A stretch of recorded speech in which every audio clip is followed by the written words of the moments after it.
su legado y la vigencia de lo artístico como herramienta de transformación social. El artista que puso su arte al servicio de la militancia. Ediciones Continente. Editamos futuro con memoria. Ingresá a edicontinente.com.ar o al Instagram @edicontinente. En Lanús trabajamos por una ciudad más segura.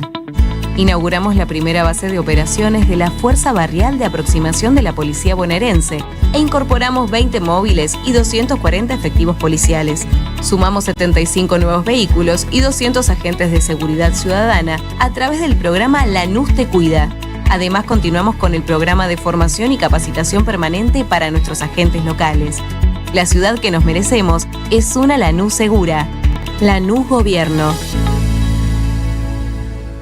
Seguí a la Cámara de Diputados de la Provincia de Buenos Aires a través de sus redes sociales y entérate de todas las actividades legislativas en Instagram y Facebook como @diputadosBA y en Twitter como HCDiputadosBA. AM530 Somos Radio. Eve hizo muchos programas de radio, hasta creó una emisora propia, esta, la 530. La Salmona fue el último ciclo que hicimos. De algún modo lo sigue haciendo porque su voz, sus verdades, sus historias inspiran a esta radio ahora. Los invitamos a revivirlos a la misma hora y el mismo día que hacíamos el programa. Bienvenidos, bienvenidas a La Salmona de Colección. Este programa ya fue emitido. En Somos Radio, La Salmona.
Sábado, la radio cumple 101 años y un desde su primera transmisión.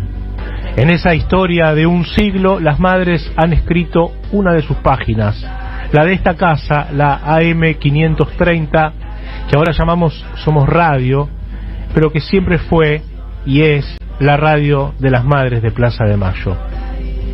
No la han escrito, dije mal, la siguen escribiendo. 16 años casi sobre un universo de 101. Aquella vez parecía una osadía, una locura, un imposible. Las madres convocaban al desafío de tener una radio con transmisiones durante las 24 horas de los 7 días de la semana y ni micrófonos tenían. Un periódico, vaya y pase, pero una radio.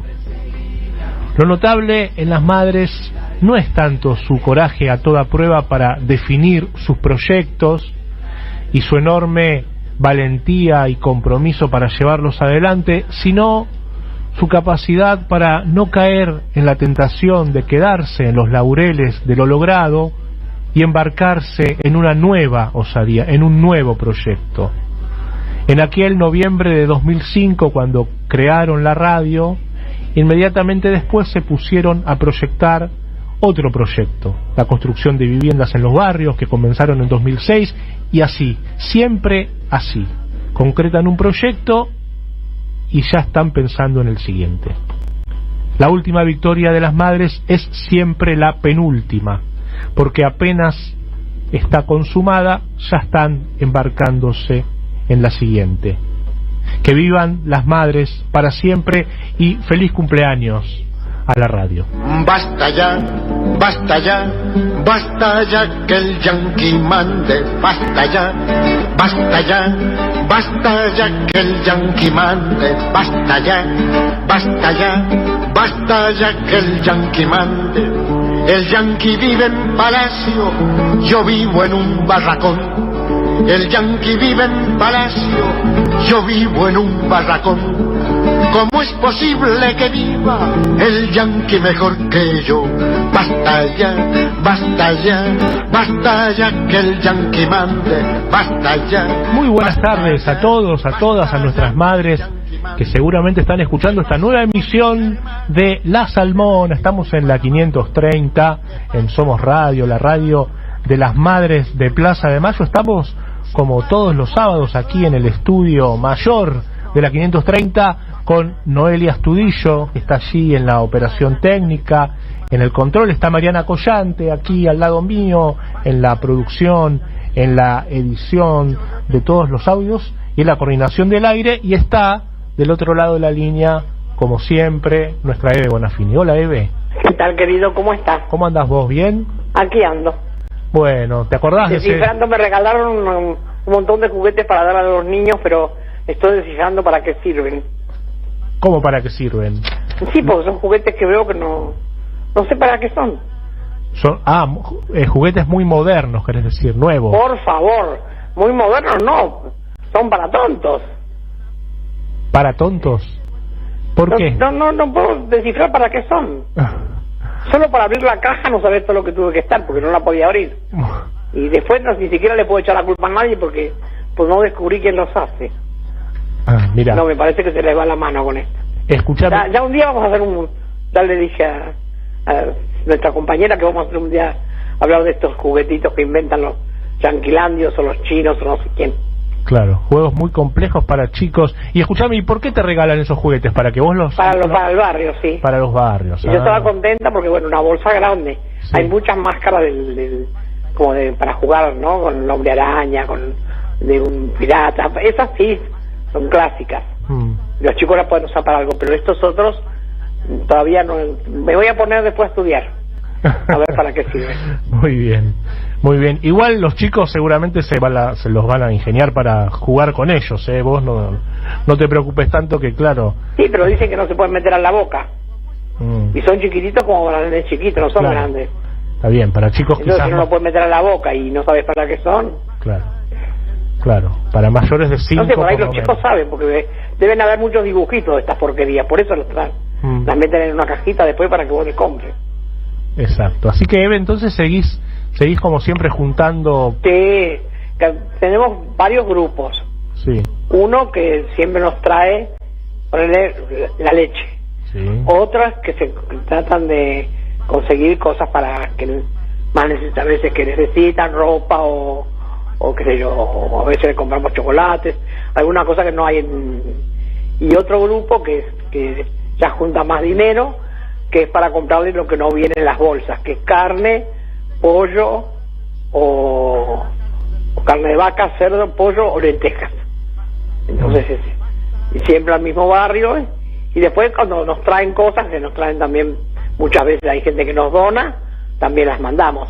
Hay un compañero que para el Día del Niño nos hizo como 1000 gorras y 1000 echarpes preciosos, bordados, hermosísimas, y nosotros con una pavadita que le compramos unos así para comer, chocolate y esas cosas que los chicos no comen mucho, les armamos un regalito para el Día del Niño. Qué bien. Sí, siempre trabajamos mucho. Qué bien. Sí, digamos, durante este año y medio, desde que empezó la pandemia, las madres estuvieron cada tanto haciendo alguna convocatoria especial para juntar para fin de año. Sí, nunca dejamos de hacerlo, y bueno, hace poco le hicimos una junta de máquinas de coser a Paco, y ahora para mi cumpleaños ya voy a pedir desde ahora que me compre zapatillas, no como el año pasado, que más de 100 ramos de flores, que me ha dado una pena, muy lindos, muy hermosos. Yo agradezco en el alma que me hayan mandado tantas flores, pero me pensaba con cada ramo cuánto comprábamos de comida para los chicos, ¿viste? O de zapatillas o de ropa que precisan. Entonces ya para este año, ya voy a empezar en noviembre a decir a la gente por favor que junte para zapatillas que valen una fortuna y los chicos andan descalzos. Muy bien. Muy bien. ¿Cómo fue lo de la máquina de coser, Eve, para el padre Paco? El padre Paco estaba armando como para que las compañeras hicieran como un taller de costura. Sí. Para ganarse un mango, ¿viste? Y las pedimos y juntamos unas cuantas. Porque toda la gente tiene máquina de coser en la casa que no usa.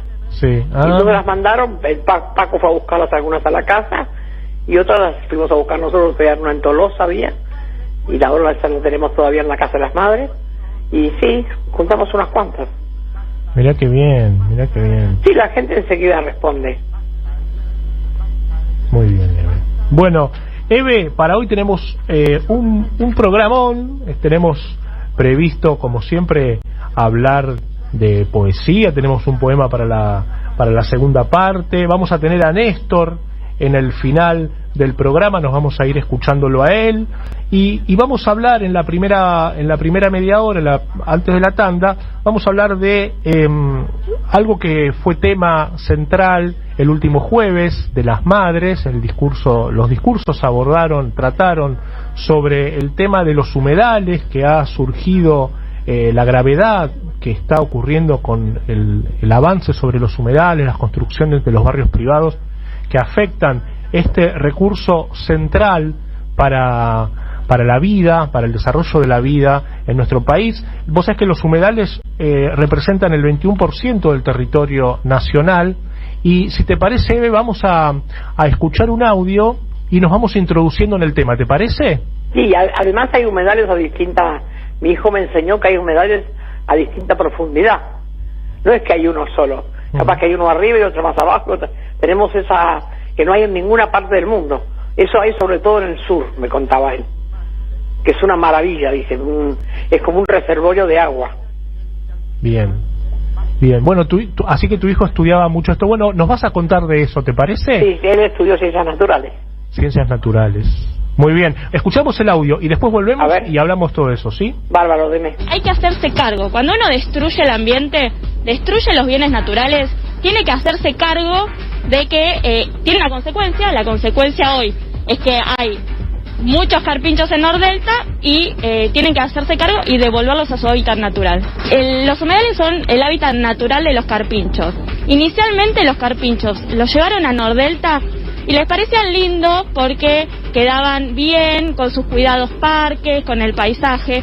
Lo que sucede es que se violó el masterplan de Nordelta, se empezó a construir cada vez más y los carpinchos se empezaron a reproducir más, porque si no están en su hábitat no hay equilibrio natural. ¿Y ahora qué sucede? Los humanos los maltratan, los quieren exterminar. Nosotros exigimos que quienes los llevaron a Nordelta los lleven a su hábitat natural, los devuelvan a las islas y a los humedales. Necesitamos una ley de humedales porque los humedales necesitan ser protegidos y necesitan ser respetados como los animales. Basta ya, basta ya, basta ya. Ahí estaba, escuchábamos a Fabiana Zanuti, es una activista del Partido Verde y por supuesto militante ecologista, en un extracto de una entrevista que concedió a la televisión pública esta semana. Qué bueno, es muy bueno lo que dice. Estaba bien claro, Nordelta, no solo Nordelta, hay muchos barrios en toda la zona norte. Sí, bueno, pero sobre todo ha utilizado toda la zona del delta, que tiene agua, tiene árboles, tiene todo, y los ricos van y se instalan ahí y hacen una mansión, y bueno, después, viste, no quieren ver a nadie que tome mate, que se sienten reboceros, se hacen sentir mal. Ay, los ricos no pueden soportar el mate. Y yo tengo carpinchos que toman mate. Eve, vos me decías que tu hijo te hablaba a vos ya en aquellos... Sí. Mientras estudiaba... Ellos tenían un trabajo extraordinario con esto de los humedales, con esto de los esteros, Liberá, con los animales, como había que conservar las especies, y hacían cartones con el dibujo del animal que había que conservar. Se llamaba Interfauna el grupo que ellos tenían, y entonces esos cartones se los daban a la gente para que vieran por qué había que conservarlos y no exterminarlos, porque son necesarios para el equilibrio ecológico. Y yo lo miraba así y escuchaba con mucha atención. Y guardé, viste cómo soy yo, guardo. Y guardé y aprendí también, ¿no? Entonces él venía y me decía, mira mamá, nosotros con Interfauna, y fueron avanzando, a hacer un librito, a hacer una tarjeta, y después consiguieron un permiso para ir revisando, vamos a decir, como inspectores, los lugares donde venden animales, donde venden perros, gatos, todo eso, pero también venden animales que no se deben vender porque los traen de su hábitat y después los venden como mascotas, y los pobres no son para mascotas. Y bueno, y así fue que un día se me apareció con 3 cocodrilos, 2 cocodrilos chiquitos, que los habían encontrado en un lugar de La Plata, que vendían a otros animales, y estaban ahí los pobrecitos, pero bravísimos, con unos coletazos, y entonces me explicó que los teníamos que tener toda la noche, que los tenía que ayudar con agua tibia a una temperatura para que no se mueran, porque ya estaban mal, por haberlos sacado del hábitat de su agua tibia y de los esteros, para venderlos carísimos, ¿viste? Claro, eso ocasionó que estuviéramos toda la noche, me estuvo contando un montón de cosas, ya no me acostaba yo, ya se acostaba él, así mantuvimos a los cocodrilos, pero a la mañana, antes de salir para Corrientes, que iban con una camioneta, había que buscarles comida, y cerca de mi casa había un zanjón, entonces él se tiró panza abajo, como sabía hacerlo, y juntaba un montón de cosas, de bichitos, de pescadito, y vino un vecino y dice, ¿qué haces? No, estoy juntando comida para los cocodrilos, le dijo él. No le dijo cocodrilito. Y el vecino quería denunciarnos a la policía que teníamos cocodrilos en nuestra casa. Nada, vino, les trajo, lo tiró en la bañadera, se devoraron todo y se lo llevó. Pero también otro día, ellos juntaban las víboras, para sacarles el veneno, u otras que tenían veneno, las ponían en un frasco, las traían al Malbrán, el Malbrán les extraía el veneno y las devolvían al hábitat, porque el veneno a los 15 días se hace de nuevo, y el veneno lo tienen en un diente. Entonces cuando ya el Malbrán se las devolvió, las ponía en un cajón con un alambre arriba, todo muy prolijo, muy bien hecho. Entonces viene y dice, mira mamá, traje las devolvieron del Malbrán, las tenemos que poner las víboras en el cajoncito, si vos me ayudás. Vos tenés fuerte el alamradito y yo las pongo. ¿Y qué? Se me escaparon. Se armó un lío, pero mi hijo tenía una habilidad bárbara porque con un ganchito se agarraban. Y el vecino nos denunció a la policía porque le tenía terror a las víboras, y vino la policía y todo. Decir que ellos tenían toda su tarjeta y todo el trabajo que hacían. Entonces, mi casa, mi mamá no venía. Cuando había víboras o arañas no venía. ¿Quién de los dos era el que estudiaba, Jorge o no, Raúl? Raúl. Traía tarántulas, las tarántulas de la montaña mendocina, comen carne, pedacitos de carne, y no son venenosas, pero son muy impresionantes, son grandes. Así que mi mamá, mientras estaban esos ahí, él las sacaba, las ponía en el garaje, le ponía la carne, comían, la volvía a guardar en su caja, que tenía cajas de todo tipo, sí. Y vos sabés que una vez fuimos con Elsa Becerra, y hacíamos un recorrido, nos llevaba el marido para dar charlas por todo lo que era Mendoza, y tuvimos que ir por la cordillera y por la montaña, y se le rompió el auto al marido de Beba y nos dejó a Beba y a mí ahí, y empezaron a aparecer las arañas, montones, y Beba creía que eran venenosas. Digo, no, mira, en mi casa mi hijo hacía esto y no son venenosas, no les tengan miedo porque no van a venir adentro del auto, pero claro, no nos podíamos bajar. Claro. No sabés lo que era, negro de araña. Pero bueno, no qué sé yo, vos te acostumbras a la explicación que ellos te dan, claro, y a cómo las cuidan y cómo las quieren y cómo las estudian. Y mi hijo había encontrado algo que era muy novedoso, que eran unas arañas que vivían en unas montañas pequeñas que tenemos en la provincia, en Sierra de la Ventana, que le hacen una tapita, abren la tierra, le abren como una tapita y se meten adentro. Y había encontrado la hembra, creo, y después lo mandaron otra vez, otro montón de días, a ver si encontraba el macho, y lo encontró, y estaba chocho porque le habían dado una nota bárbara en su examen. Claro. Sí, todo eso aprendí. Mira, o sea que si vos ahora, por ejemplo, ves una araña, no sos de las que se asustan. Mi mamá le tenía terror. Mi mamá. ¿Tu mamá sí? No venía no venía a mi casa. Claro. Y esto tu hijo estudiaba biología, entonces, en la Universidad de La Plata, ¿no? Sí. en la Universidad de La Plata. En la Universidad Nacional. Ciencias Naturales. De todas las ciencias naturales, estudiaba, bueno, todo lo que le interesó, que fue el medio ambiente, los humedales y todo lo que tenía que ver con los esteros de Iberá. Claro.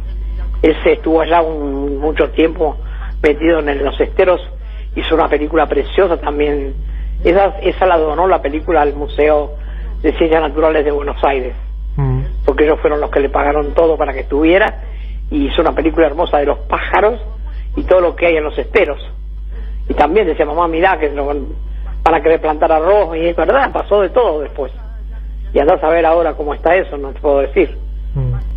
Y él hacía, por supuesto, mientras estudiaba, también estaba su militancia política. Estaba estudiando y hacía trabajo que le gustaba hacer, que le mandaban también. Él hacía un poco más de lo que le mandaban, porque a él le gustaba mucho. Era un apasionado de eso, y sabía un montón. Y escribía libros y cosas, tenía montones. Yo guardé todo, guardé, y ahora lo estuve leyendo. Y ahora ves que todo eso que te decía Hace él... 50 años. Mirá. Parece que no pasó nada, estamos hablando de lo mismo. Tal cual. Ya había conciencia en esa época de lo que del daño que implicaba lo que se está concretando ahora. Y ahora cuando vi los remeros que vinieron para defender a los carpinchos, digo, bueno, no era mi hijo solo, hay un montón también que defienden a los bichitos, que defienden el medio ambiente, hay mucha gente que lo hace. Lo que pasa es que no se hace público, no se lo difunde, porque a los gobiernos no les conviene, porque ellos como arreglan con los que hacen, que explotan las minas y todo eso, y eso mata cualquier cantidad, porque tiran gas, primero gastan agua a rolete para esas explosiones, y después de los millones de litros de agua que gastan, envenenan el agua con lo que le ponen para la explotación, ¿no? No se puede hacer a cielo abierto. Claro. Eve, me imagino que el estudio de esa carrera habrá sido también sacrificado para él, porque además lo hacía mientras estaba también militando, y también para una familia que es de origen trabajador, como la tuya, la que vos construiste con tu marido. Pero él se conseguía todo para ir, él no pedía nada a nosotros. Él se conseguía la plata, se la daba a la universidad, porque como lo veía tan entusiasmado, claro. A veces los profesores también lo ayudaban mucho, y también a veces iba con otros compañeros. No, él lo hacía como parte del estudio. Y también me imagino que el estudio dentro de esa familia era un valor muy importante. Y los chicos eligieron cada uno, el mayor estudió física y el otro estudió ciencias naturales. Bien. Y Alejandra estudió psicología y dejó, pero también estudió. Eve, hay una historia, te corro un poco el eje y te llevo unos años para atrás, que yo escuché, que te escuché a vos contarla alguna vez, que es cuando tus hijos, el mayor tenía que empezar la escuela, creo que la escuela primaria, y vos querías garantizarle una vacante en el Colegio Bueno de La Plata. No, eso fue el más chico. El más grande entró, porque era una época que entraban les tomaban un test, un examen, y entraba cualquiera, de los chicos pobres y de los ricos. Sí. Y de repente empezó a crecerles el copete en esta escuela, que era muy buena, porque después pasaban al Nacional y después a la universidad sin examen, porque ya estaban muy preparados.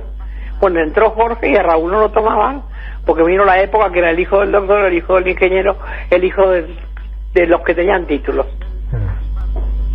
Y entonces vos peleaste ¿cómo para poder...? Y entonces cuando Raúl no entró, yo le pregunté al rector que quién entraba, porque siempre había chicos que lloraban y no se quedaban en el jardín de infantes. No les gustaba y había que... Y esos vacantes para quién era. Y para el que está más cerca, me dijo.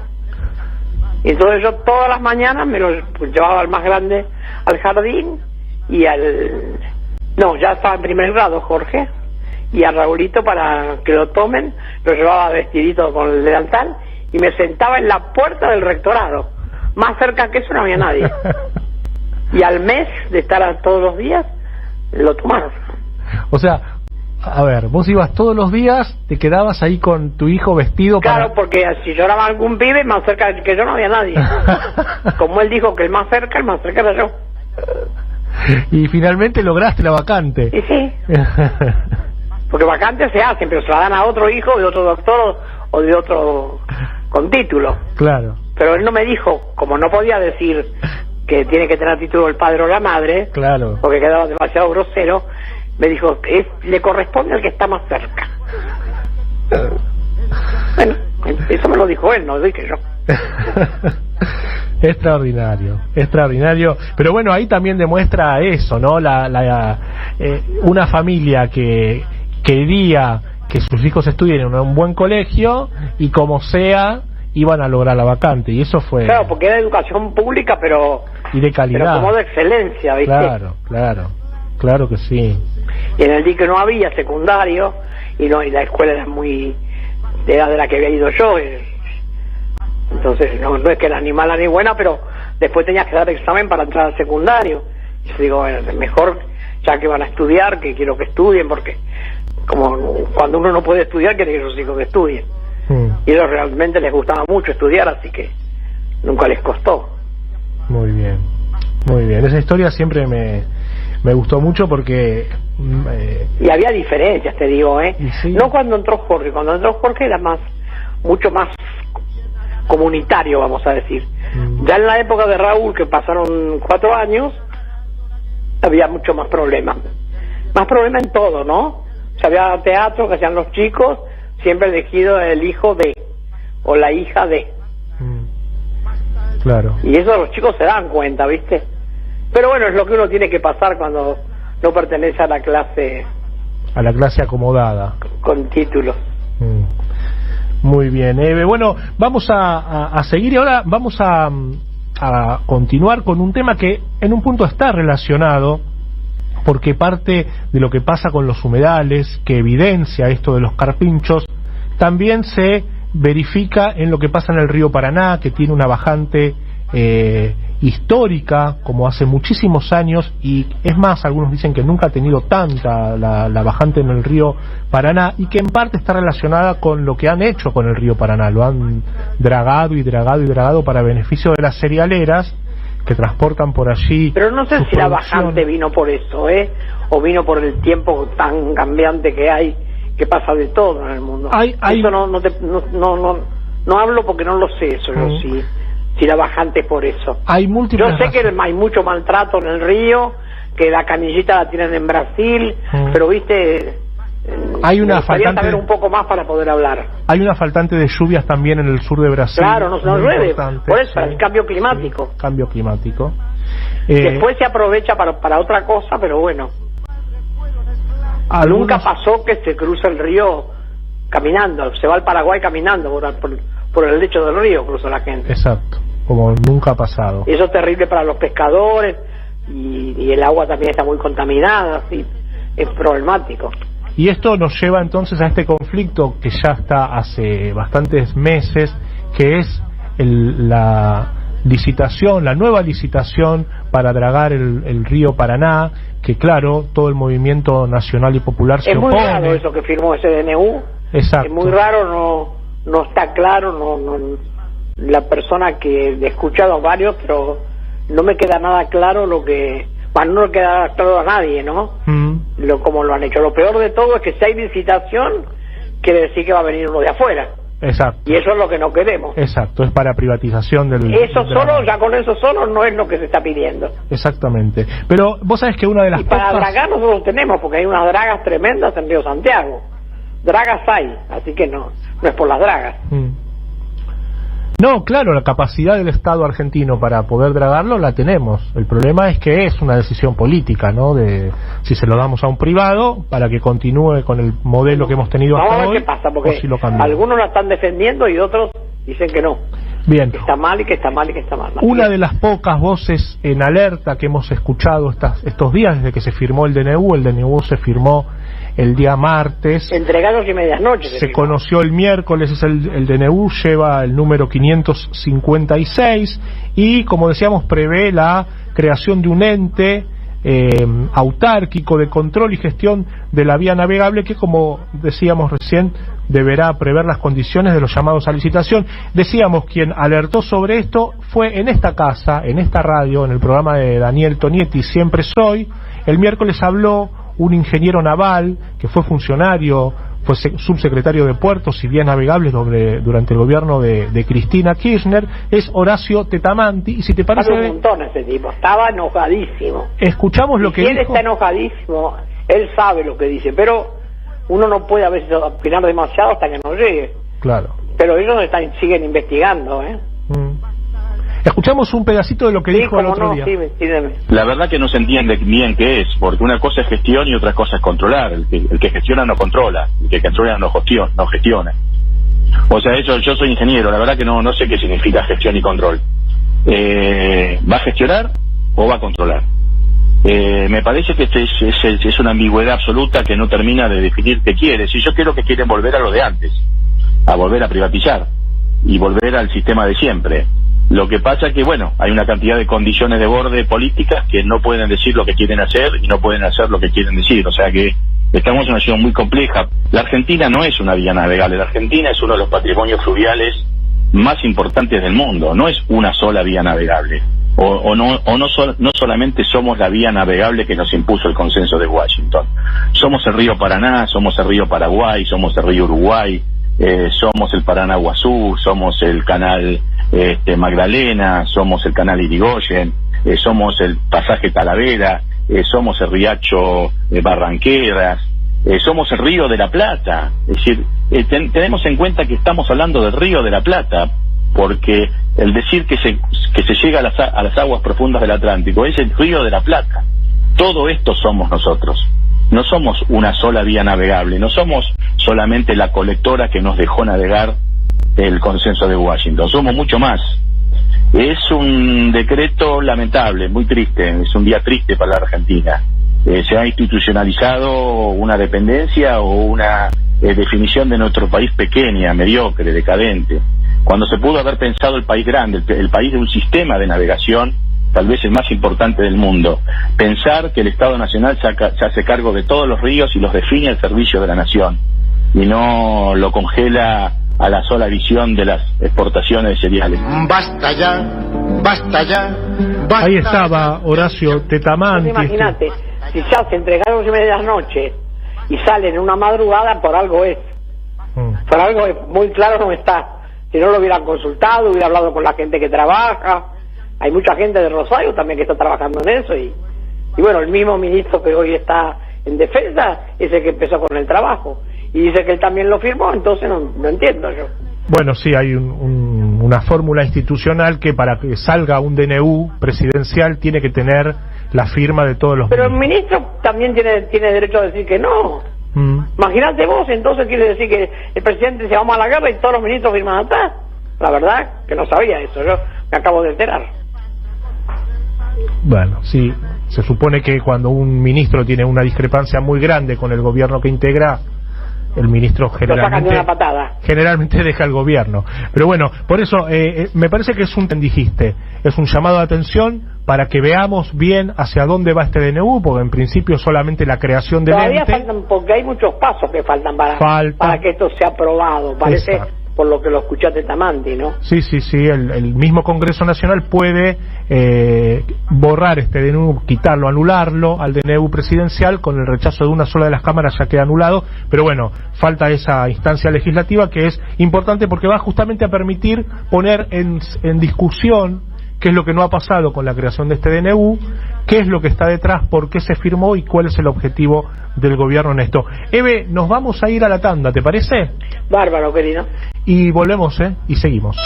Estás escuchando La Salmona, con Nieve de Bonafini y Demetrio Iramay, AM530. Somos Radio. Toma aire. Este programa ya fue emitido. Escuchá a Eve de Bonafini en Somos Radio. Amó aquella vez como si fuese última. Besó a su mujer como si fuese última. Y a cada hijo suyo cual si fuese el único. Y atravesó la calle con su paso tímido. Subió la construcción como si fuese máquina. Alzó en el balcón 4 paredes sólidas, ladrillo con ladrillo en un diseño mágico, sus ojos embotados de cemento y lágrimas. Sentóse a descansar como si fuese sábado. Comió su pan con queso cual si fuese un príncipe. Bebió y sollozó como si fuese un náufrago. Danzó y se rió como si oyese música. Y tropezó en el cielo con su paso alcohólico. Y flotó por el aire cual si fuese un pájaro. Y terminó en el suelo como un bulto flácido y agonizó en el medio del paseo público. Murió a contramano entorpeciendo el tránsito.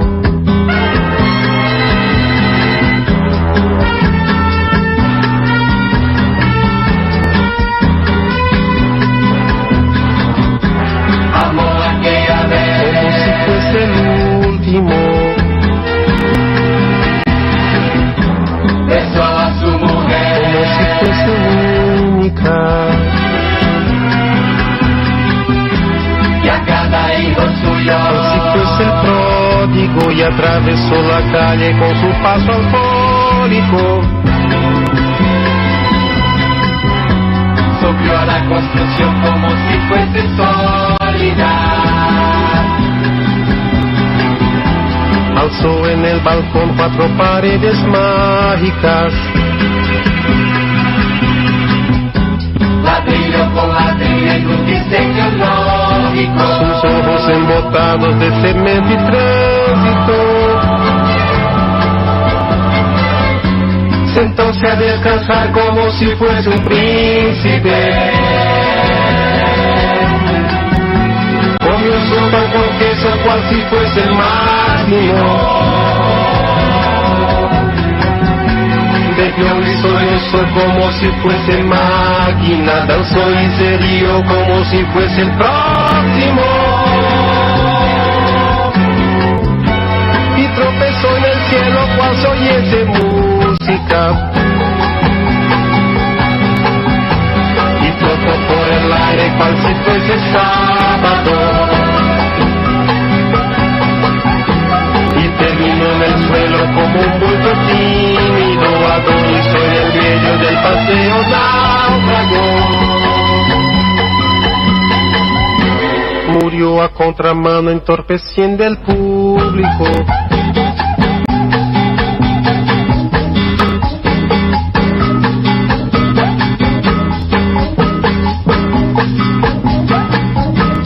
Amó aquella vez como si fuese máquina. Alzó en el balcón 4 paredes plásticas. Como si fuese un pájaro. Y flotó en el aire cual si fuese un príncipe. Terminó en el suelo como un bulto alcohólico. Murió a contramano entorpeciendo el sábado.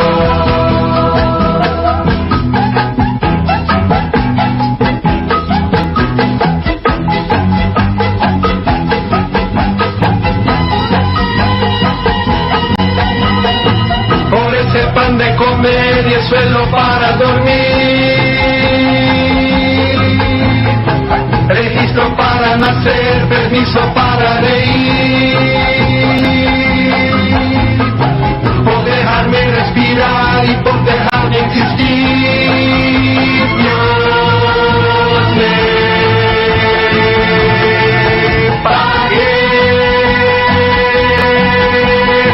por esa grapa de gracia que tenemos que beber,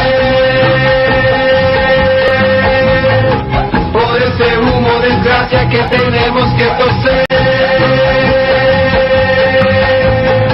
por los daños de gente para subir y caer.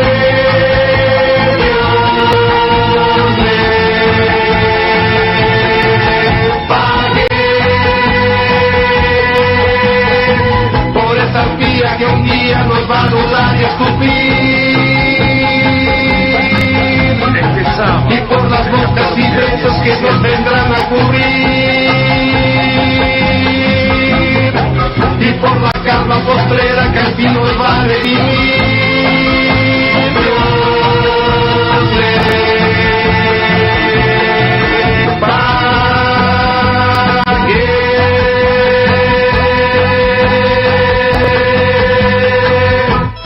Estás escuchando La Salmona, con Nieve de Bonafini y Demetrio Iramay. AM530. Somos radio. Toma aire.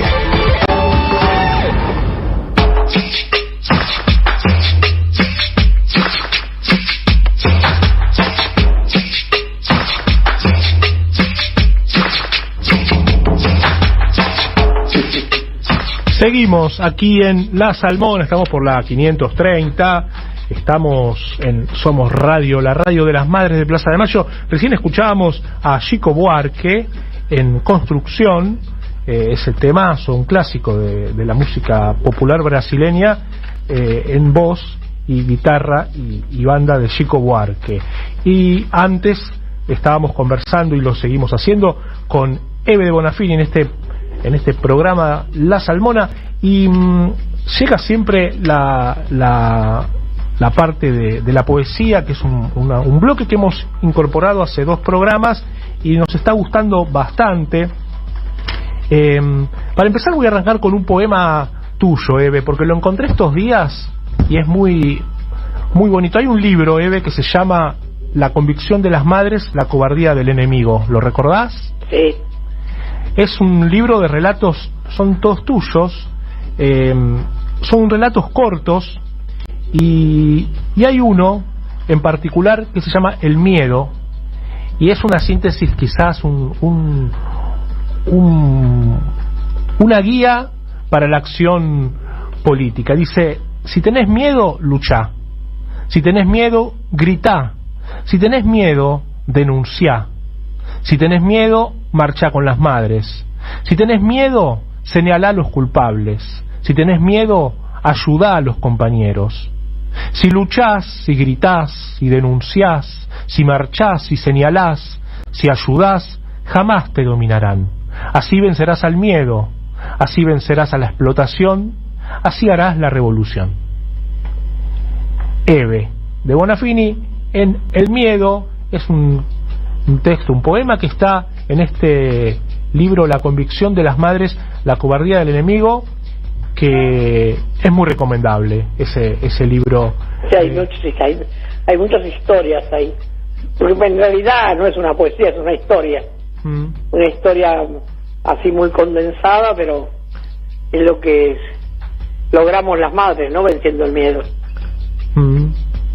Es una síntesis para un empuje para empezar a militar, ¿no? Sí, porque en realidad lo que hace que mucha gente no hable porque le tiene miedo. El presidente le tiene miedo a Clarín, le tiene miedo a La Nación, le tiene miedo a un montón de cosas, no le tiene miedo no le tiene miedo a la Reta, no le tiene miedo a Macri, y entonces es muy confuso eso que pasa, ¿viste? Yo creo que también el miedo tiene que direccionarlo. ¿Miedo a qué? ¿Y por qué? Y cómo vencerlo, que eso es lo extraordinario de ese poema. Lo que proponen ahí es cómo hacer para vencerlo, ¿no? Luchar. Y bueno, si uno habla, grita, protesta, denuncia, todo eso hace falta para perder el miedo. Si el presidente denunciara lo que es La Nación y lo que es Clarín, no les tendría miedo. A la vez se ve es como que vos lo das vuelta en ese texto, porque cuando lo que te dicen es: si luchás, tenés miedo si luchás. Ustedes lo dan vuelta en ese texto, lo hacen al revés. No, para perder el miedo, para perder el miedo luchá. Pero otros te dicen: no, ojo, no luches, porque te hacen la contraria. Si luchás... Bueno, es cierto que tiene un precio. ¿Viste? La lucha, la libertad tienen un precio. Y el precio es, a veces, hay que estar dispuesto a pagarlo. Y para eso tenés que perder el miedo. Bien. Y es como una cadena, ¿viste? Bien. Este era el primero de los textos. Y ahora otro, Eve, que plantea algún tipo de debate, y yo quería ver cuál era tu opinión. Hay un poeta francés muy conocido, ya falleció, por supuesto, en el año 1900 52, que se llamaba Paul Éluard. Paul Éluard había sido un poeta muy importante de la escuela surrealista en Francia, y era un poeta, era quizás el poeta más politizado de todo ese grupo de poetas surrealistas, ¿no? Y en el año 52 se está desarrollando en ese momento, él era militante del Partido Comunista de Francia, y se está desarrollando la guerra de Corea, en Corea, entre las dos Coreas, la Corea del Norte y la Corea del Sur. Corea del Norte con el apoyo de China y la Unión Soviética, y la Corea del Sur con apoyo de Estados Unidos y de Europa Occidental, y se estaba desarrollando esa guerra muy cruenta en ese país, y entonces el Partido Comunista de Francia le propone, más que le propone, le pide a Paul Éluard que escriba un poema en relación a la guerra para apoyar a Corea del Norte, ¿no? Al pueblo de Corea del Norte en guerra contra Corea del Sur. Y Paul Éluard dice que no, se niega a hacerlo, y entonces él explica por qué, y pronuncia en una conferencia que dicta él en el año 1952, el 17 de enero del 52 en Francia, pronuncia una conferencia sobre la poesía de circunstancia, y pronuncia un texto muy cortito, a modo poético, donde explica poéticamente por qué él rechaza ese compromiso que le impone el Partido Comunista en el que él militaba. Dice, tocaste justo un trigémino que ni te cuento, dale. A ver, dale. Se llama la poesía de circunstancia. A muchos de nosotros nos falta solo un poco más de conciencia de las posibilidades humanas y también de las posibilidades de la poesía. Debemos persuadirnos de que, como dijo Goethe, todo poema es de circunstancia. Pero debemos persuadirnos también de que para que un poema de circunstancia se traslade de lo particular a lo general y tome por ello un sentido válido, duradero, eterno, es necesario que la circunstancia concuerde con los deseos más simples del poeta, con su corazón y su espíritu, con su razón. La circunstancia exterior debe coincidir con la circunstancia interior, como si el mismo poeta la hubiera producido. Se vuelve entonces tan auténtica como la emoción amorosa, como la flor engendrada por la primavera, como la alegría de construir para no morir. El poeta sigue su idea, pero esta idea se llega a inscribir en la curva del progreso humano. Ese es el poema de Paul Éluard. A mí me parece que el poeta no se quiso comprometer. Porque mira qué pasa. A ver. Corea del Norte siempre tuvo muy mala prensa. Todos creían que lo peor era Corea del Norte. Entonces todos estaban contra Corea del Norte. Porque los yanquis hicieron muy bien todo. Entonces, bueno, vos decías, bueno, tendrán razón, porque de repente vos no te das cuenta hasta que no profundizás. Después que yo visité Corea del Norte, y vi cómo vivían y la pobreza que tenían y todo, y cómo estaban haciendo, empecé a hurgar a ver qué pasaba, y me enteré todo lo que le habían hecho los japoneses y los yanquis a los coreanos. Tanto que ellos vivían agachados en el monte 24 horas, cada 8 horas cambiaban a uno, a montones, ¿no? Se cambiaba el ejército, y en cuclillas, cuidando las fronteras, porque no tenían muchas armas, tenían hombres. Y fue algo muy tremendo, porque cuando la gente se enteró de lo que pasaba en Corea del Norte, la gente tenía una pobreza impresionante, lavaban en el río, no conocían nada de nada, y Corea del Sur había avanzado. Claro. Pero entonces el poeta ese, Éluard, no se quiso comprometer. No es que no sabía lo que pasaba. Para comprometerse tenía que comprometer con Corea del Norte. Y no era la buena imagen que tenía Corea del Norte. Claro. Tenía mala imagen. En general a veces los intelectuales dan todas esas vueltas para no comprometerse. Claro. Es lo que yo pienso así, desde mi cocina, mira, no, yo no soy muy... Está muy bien, es una lectura muy válida la que vos haces sobre ese poema. A la vez me parece que plantea también, y a eso trataba yo de aludir, un debate que es sobre los poetas, si pueden, los poetas incluso que, como Polo Eluard, que estaban afiliados a un partido y eran orgánicos de un partido, si tienen que seguir incluso en el campo de la poesía, bueno, todo lo que el partido les manda, y si tienen que escribir incluso sobre los temas que el partido, como si hubiera una cierta y ahí tiene mecánica, que ver el miedo, ¿no? de lo que estábamos hablando antes. Bueno, también está el rol del miedo a comprometerse. Claro, el rol del intelectual orgánico, ¿no? Que es una categoría también que está muy mal vista. Viste que el sistema de algún modo como que premia a los intelectuales que son librepensadores, que piensan sin... No hay librepensadores. Eso no es cierto. No se lo creo a nadie que sea librepensador. Todos tienen algún compromiso con algo. Que no se quieran comprometer es otra cosa. Clarísimo. Pienso igual, pienso igual. Me gusta porque mira, de este poema salieron todas estas definiciones que estás diciendo, Eve.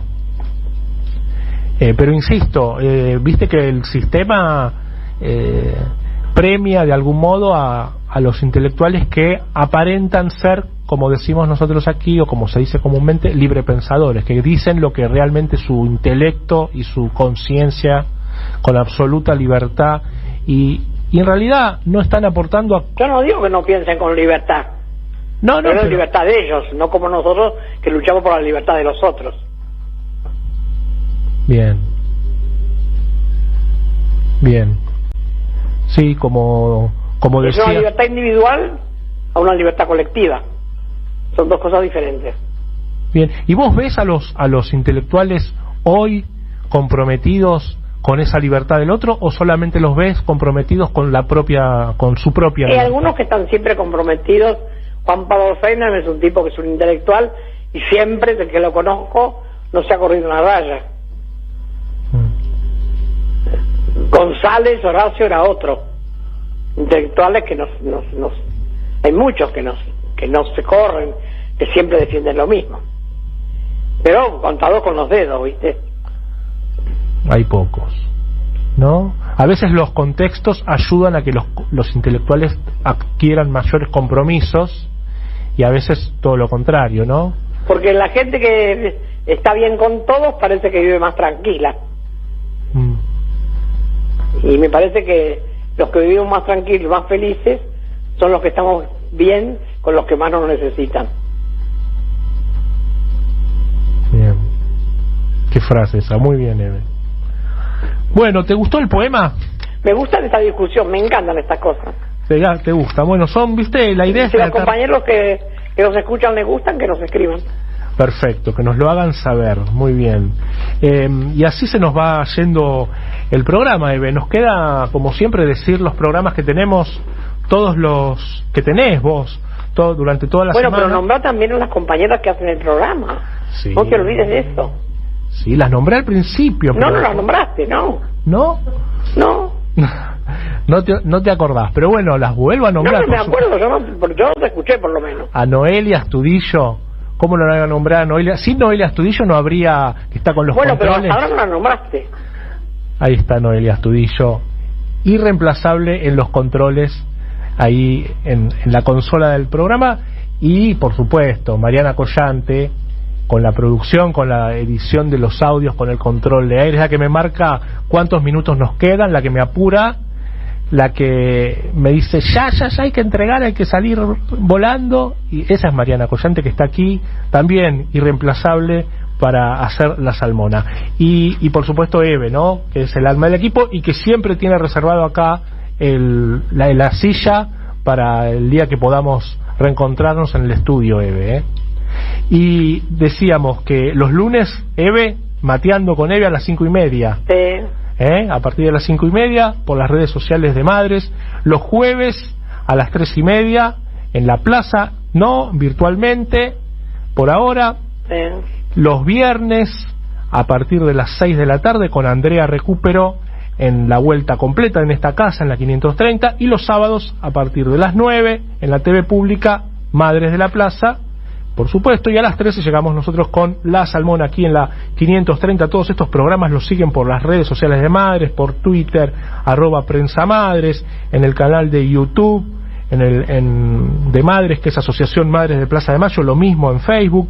Las Madres tienen también su página en internet, que es www.madres.org, y también tienen a las Madres en Spotify, la pueden escuchar, ponen allí Madre de Plaza de Mayo en esa red de música online, y ponen Madres o Eve Bonafini y aparecen todos los discursos tuyos, Eve, ahí en Spotify. Y también tienen un teléfono celular que ustedes lo agendan, mandan un mensaje a los compañeros que lo administran, y a partir de entonces empiezan a recibir en su WhatsApp todas las actividades, la notificación de las actividades de las Madres. El teléfono, si están ahí con una lapicera para anotar, es el 11 44 24 21 85. Mandan un mensaje allí y a partir de ese momento empiezan a recibir todas las notificaciones y la información de las Madres de Plaza de Mayo. Y así se nos terminó La Salmona, Eve. ¿Estás allí, Eve? Acá estoy. Muy bien. Estoy hablando con Calamaro un montón estos días. ¿Ah, sí? Como fue cumpleaños lo había llamado, después me llamó él. Sí, como siempre, con tanto cariño. Muy bien. Bueno, una vez al aire dijimos una vez que estaría bueno sumarlo alguna vez a algún programa de La Salmona, así que cuando... Sí, ahora lo voy a llamar, y como tengo más facilidad ahora para llamarlo, él me dio otra vía. Bien. Lo voy a llamar y lo vamos a hacer. Bueno, perfecto, perfecto. Vamos a hacerlo. Bueno, nos vamos escuchando a Néstor entonces, ¿sí? Nos vamos escuchando a Néstor. Año 2009, un acto que se realiza en 3 de febrero. Es el día que Néstor le dice ¿qué te pasa, Clarín? Y lo vamos a revivir ahora en La Salmona.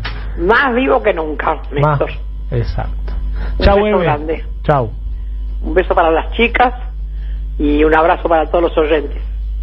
Y oyentas, como dicen ahora. Si ustedes me permiten, seguro que mañana los analistas de la política van a decir eso es políticamente incorrecto, pero yo no me gusta pertenecer ni a la burocracia política, ni me gusta ser hipócrita. Ustedes saben cómo soy, con mis aciertos y mis errores siempre hablo con lo que siento, con absoluta sinceridad, porque creo que no hay mejor forma de comunicarse con la verdad y con la lealtad.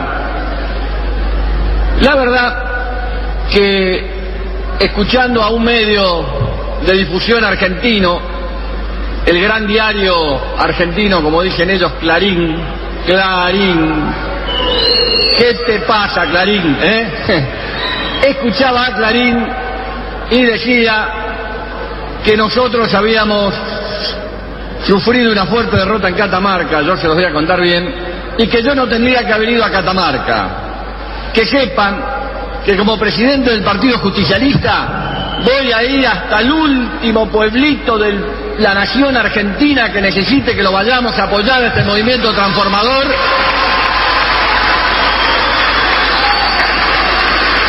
Porque nosotros no lucramos, Clarín, no lucramos, tenemos convicciones, tenemos ideas, Clarín, no lucramos. No estamos en el negocio de la política, estamos en la transformación de la patria. En segundo lugar, en la elección de ayer de Catamarca, el peronismo, con sus aliados, el Frente para la Victoria, logró mantener su puntaje histórico entre el 33 y el 35%. Yo no sé por qué no dicen que hace 2 años el gobierno de Catamarca, que hace 17 años que está gobernando Catamarca, estas son elecciones provinciales de ayer, había sacado 59 y ahora sacó 42. El gobierno bajó 17 puntos, no lo vi en ningún lugar que sacó 17 puntos menos. Y menos vi que la coalición cívica haya sacado 3 puntos y el PRO haya sacado 2 puntos. Clarín, habla con la verdad, decile la verdad a los argentinos. ¿Qué te pasa, Clarín?